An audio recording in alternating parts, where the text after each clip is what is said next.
Top boxing news. Ow! Okay, we'll start with this. Well, Clifton Mitchell, who trains young Sandy Ryan, Ring IQ's 2021 Prospect of the Year. Clifton said you are not a matchmaker, and if you were, you would be the worst, trying to get your girl absolutely slaughtered. Hashtag Rick Ramos Boxing, to which Sandy Ryan herself, Sandy replied, facts. I don't know if it was actually Rick Ramos's intention to put young Summer Lynn in the crossfire, in the crosshairs of a Sandy Ryan. This all started a few days ago when young Sandy tweeted, people want to see knockouts. And Rick responded by saying, over quality opponents. He's not wrong, but Sandy interpreted that as a criticism over the kind of girl she's knocking out, I gather. Which is why she's recommending that Rick put his girl Summer in there with her. Hey, you want to see me knock out a quality opponent? I'll knock out your girl Summer Lynn. I mean, that's how I interpreted the back and forth action between them. Rick Ramos himself stated now's not the right time to do a fight like that. Fiscally it isn't, but it really does depend on whether or not you like your fighter's chances. You figure that your fighter can go in there and knock the other girl's block off. A fighter that's buzzing like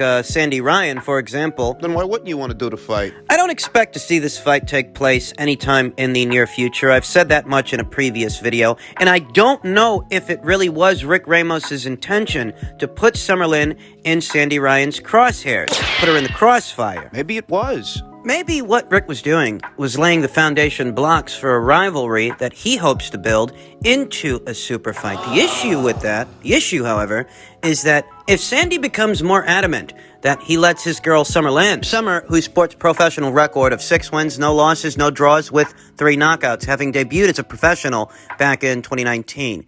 If Sandy, who sports a professional record of 3-0, having debuted with 2 knockouts, having debuted as a professional just last year, she's got half the fights that Summer has. But if Sandy becomes more adamant that she wants to fight Summer, and we see any hesitance from the Rick Ramos people, well, then the plan backfires. As stated, I don't expect to see this fight in the near future. I vaguely recall Rick making some mention of getting Summer Lynn a fight on what could be a Matchroom show. Presumably this year. And we'll see who they match her against. Though if this rivalry picks up steam, if Sandy Ryan and Clifton Mitchell take a hankering to calling both Rick Ramos and Summer Lynn out, they're going to put them both on the spot. And that has the potential to become very uncomfortable. Become a very uncomfortable situation. We'll see what happens. In other news, Jake Paul added to that situation between him and Clarissa Shields, those leaked emails that show Mark Taffet and Demetrius, Clarissa Shields' manager and promoter, were attempting to get her a slot on Jake Paul's undercards.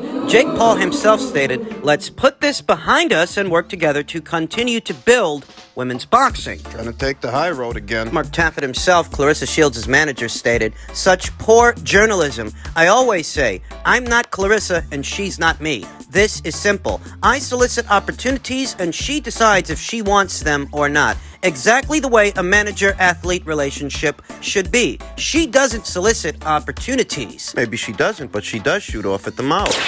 Don't misunderstand or misinterpret this situation. This situation that is only a situation because it was Clarissa that decided to have a go at Jake Paul. If not for that, nobody'd be talking about this. She's been having a go at this guy since 2020. So when news breaks that Clarissa's team were trying to get her a slot on a Jake Paul undercard, people are going to react to it. People are going to ask themselves, well, wait a minute, why's she been having a go at this guy for all this time if her own team was trying to get her a slot on one of his shows? Maybe that's why she was having a go at him, because he wouldn't give her a slot. Clarissa Shields claimed that Jake Paul was taking away opportunities from quote-unquote real boxers, and that's wildly inaccurate. That's quite far from the truth. The truth is that there are several bona fide professional fighters that have gotten opportunities by way of Jake Paul, fighting on his undercards. Fighters like Tommy Fury, Daniel Dubois, Regis Prograrius, more famously, Amandia Serrano. He's not taking away opportunities from anybody, he's creating them. You spend over a year taking shots at this guy for no reason at all other than you feel like it. And it's because of that this is even a story. A story that is lost on Dan Canobio. Dan Canobio of CompuBoxer says, I don't understand why this story was even published. A good management team seeks out all opportunities and then presents them to their client. pretty pathetic reporting. Oh, so Dan doesn't understand why this is a story. Dan's missed the last 12 months of Clarissa Shields taking shots at Jake Paul on a regular basis, by the way. Oh, so he didn't see any of that. He must not have if he doesn't understand why this is a story in the first place. And it's only a story because Clarissa Shields is the one taking shots at Jake, taking more shots at Jake than Jake's been taking at Clarissa. And you'll notice how he makes no mention of that. He doesn't address the constant jabs that Clarissa Shields takes at Jake Paul for seemingly no reason at all, other than she feels like it. Well, maybe Jake Paul's manager feels like exposing those emails from your people to his. All's fair in love and war, that's what they say. And Clarissa started all of this. Clarissa who says, literally, my manager had conversations with Jake Paul's manager. It's his job to create opportunities and bring them back to me. I have the say-so of yes or no. I never was in an email and asked to fight under anybody's undercard, but they gotta publish something for the clicks. Mark Taffin and Demetrius are your representation. Acting on Clarissa's behalf to solicit opportunities. Thus, their actions are interpreted as Clarissa's also. You know, since everybody needs this explained to them and everybody wants to play dumb. Clarissa's been taking jabs at this guy as far back as the Nate Robinson fight, and based on those emails, as recent as the Ben Askren fight. Mark Taffin and Demetrius have been trying to work with Jake Paul. Thus, you can't just sweep this all under the rug and call it ancient history. There's nothing ancient about it. In reference to Jake Paul's tweet stating, let's put this behind us and work together to continue to build women's boxing, Clarissa Shields stated, I'm always looking forward. February 5th, I'm back defending my world titles in boxing. That's all I care about. God be with you in your future comings. Like I said, it seems to me Jake's taking the high road. Or trying to. They could have leaked these emails, publicized them a long time ago, but I think they were pulling punches. If I'm being honest, I think Jake Paul is still pulling punches, giving Clarissa Shields an out to not drag this out any further, because Clarissa Shields started all of this. Don't let the cucks and simps tell you otherwise. Don't let a wee bit of brown nosing get in the way of the truth. The truth is, this is only a story because Clarissa Shields has been attacking this guy for at least a year. If not for that particular bit of information, email correspondence between Team Shields and Team Paul wouldn't be a news story, wouldn't be a story at all. Two teams emailing each other isn't news. Of course, for it to be that simple, there has to be a lack of accountability, and that's what I see from Team Shields and her supporters. This is only a story because of her. It's only a story because she spent a year taking shots at this guy. Don't leave that part out. That's the centerpiece. That's the most important part. In other news, per tweet from Keith Idak, been told the Jermell Charlo versus Brian Castaño rematch will take place either March 12th or March 19th at the Toyota Center in Houston. It was penciled in for February 26th at the Toyota Center. Showtime will televise it. No word if that's going to be a Showtime pay-per-view. Let's hope it isn't. We got enough of those. Sure, we'll come across that information in due course, and I don't have very many thoughts to add to this potential rematch between these two reigning junior middleweight champions, Jermell Charlo being the boxer-puncher and Brian Castaño being the, according to Hoyle, pressure fighter. It seems to me that Jermell Charlo has the base style, the kind of base style that would allow him to make adjustments in a rematch, kind of like what we saw in the Jermell Charlo versus Tony Harrison rematch that ended with Jermell knocking Tony out. Jermell didn't look good in most of that fight. He was losing on my card, but in that second fight, unlike that first fight, he took it out of the judge's hands. He knocked Tony out. That could happen in a Brian Castaño rematch. Could happen because we don't have to wonder if Jermell packs enough punching power to hurt Brian Castaño. We saw in the first fight he hurt him at least 2 times. That's not saying that Brian can't hurt Jermell. He can. We saw that in the first fight as well. The difference here is Jermell Charlo is more capable of making adjustments as a boxer-puncher as opposed to Brian, a pressure fighter, who's going to fight the same kind of fight more or less, regardless of who's opposite the ring of him. He's going to apply pressure, whether it's Lara or Jermell Charlo. Because he's a pressure fighter, and perhaps that is the drawback with pressure fighters. rematch situations tend to favor the guy that can make the most adjustments. And in this situation, that would be Jermell Charlo more than it's Brian Castaño. Brian's going to fight the same kind of fight that he fought the first time. If Jermell wins that fight, I don't imagine he's going to stay at 154 much longer. I don't. I imagine that Jermell Charlo, he'll move up to 168 pounds, and Jermell Charlo, after this fight, if he wins it, he'll move up to 160. If the shoe's on the other foot and Brian wins this fight, Brian becomes this division's undisputed champion. I think he's going to stay at 154 pounds, is what I think, if he wins the fight. Which will allow the PBC to have the run of the place. Regardless of the outcome, because these are two of their boys, two of their premier boxing champions. Thus, whether Jermell wins or Brian wins, it's all the same to the PBC.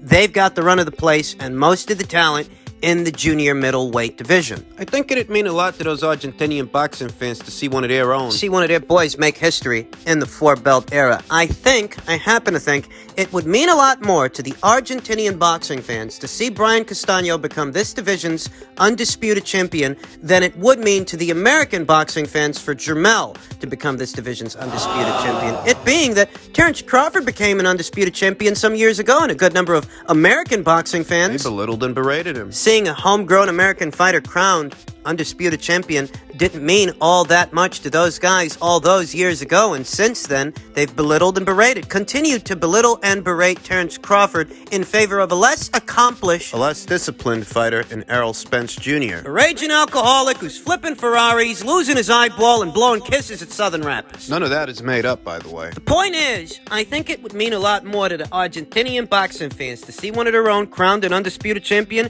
than it would mean to the American boxing fans to see one of their own crowned and undisputed champion, though ultimately, it's the two guys in the ring. What happens between them that determines the outcome. Slight edge to Jermell Charlo to perhaps finish the job that he didn't finish in the first fight. Maybe he knocks Brian out this time. Since he now has the experiences from the first fight to draw from. In other news, the WBO's Paco Vercel is laying down the law by way of social media. The WBO cannot wait any longer whether Andrade faces number one super middleweight Zach Parker for the interim at 168-pound title. Therefore, Andrade versus Yanni Beck purse bid will take place at the WBO offices January 14th, 12 noon. I don't know that Demetrius ever had WBO super status. Super status the way that Alexander Usyk had super status, moving up from cruiserweight to heavyweight. Super status the same way that Amanda Serrano has had it for all of these years, which has allowed her to travel to different weight classes and challenge for different WBO titles at different weights. Demetrius has been a WBO champion at two weights. Junior middle and middle, though that being said, I don't know that he ever had super champion status, which would have allowed him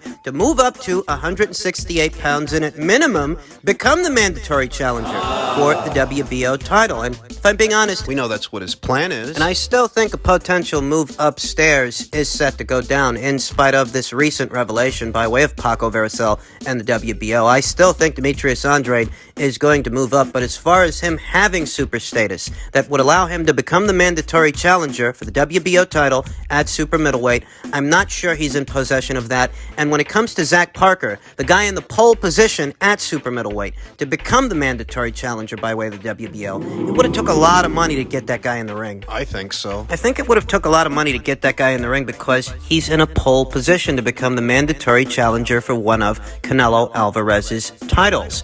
At middleweight, Demetrius Andrade might be a champion, but at super middleweight, Zach Parker, He's got the upper hand. and I think he happens to be one of Frank Warren's boys.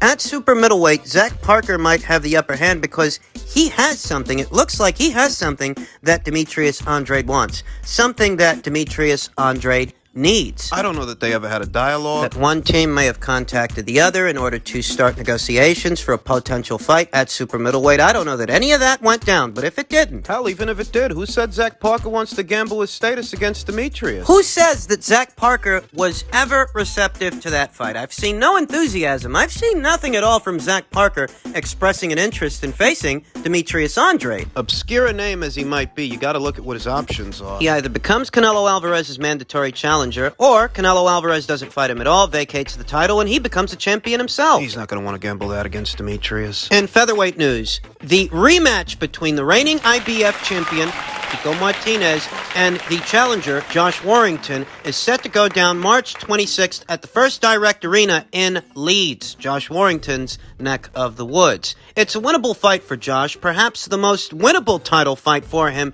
in this division because He's beaten Kiko Martinez before. he was a younger man when he did it. An unbeaten fighter, an unbeaten contender, but better still, he has those experiences to draw from ahead of this rematch, which he can approach with some confidence that he's not in unfamiliar territory with an older, more weathered Kiko Martinez. Though I will say, it's not exactly a foregone conclusion that Josh Warrington wins. It's a winnable fight. Kid Galahad was on his way to beating Kiko before he got knocked out. He was boxing a good fight in that Kiko Martinez fight that ended with Kid Galahad losing the red belt, and Getting stretched. that's what happened. I mean, I had Kid Galahad up on my card, though you got the sense of impending doom. You got the sense that perhaps he was allowing Kiko Martinez to get too close for comfort, to land big shots. That's what Josh Warrington has to be mindful of ahead of this rematch, because he didn't exactly avenge the loss to Mauricio Lara, so he can't walk around with a chip on his shoulder. He can approach this rematch with some confidence that he's not in unfamiliar territory, but he can't get ahead of himself. He still has to work for it. It may be a second chance for him to become a champion, but it's also a chance for Kiko Martinez to exact vengeance on Josh Warrington for their initial meeting, for their first fight. He can't be asleep at the wheel. He's got to be switched on. I saw some folks saying that Josh Warrington's already a shot fighter. I don't know that I can jump to a conclusion like that off of one fight, one loss, just one career loss on Josh Warrington's resume. Violent knockout that might have been. Josh might still have enough to become a two-time featherweight champion. He might. Just think about how many people wrote Nonito Donaire off going into the World Boxing Super Series. No one expected that Nonito would make it to the end, and even less people expected that he would see himself becoming a champion again beyond the last World Boxing Super Series, having stopped unbeaten Nordine Bali and then his mandatory challenger afterwards, Raymart Gaballo. Most people didn't think Nonito had more left to give. But he did, and perhaps the same will ring true for Josh Warrington, who is a younger man than Nonito Donaire. I think less war-torn. I'd still like to see a Lara rubber match. I won't lie to you, I'd still like to see a third fight beyond this Kiko Martinez rematch. Though if Josh Warrington wins this thing, there's no telling that he bothers to deal with Mauricio Lara ever again. It's a big gamble. Not much chance of unification matches happening at featherweight at this time. Political boundary lines. Thus, I'm okay with this fight. I'm not complaining. It does have its own brand of intrigue.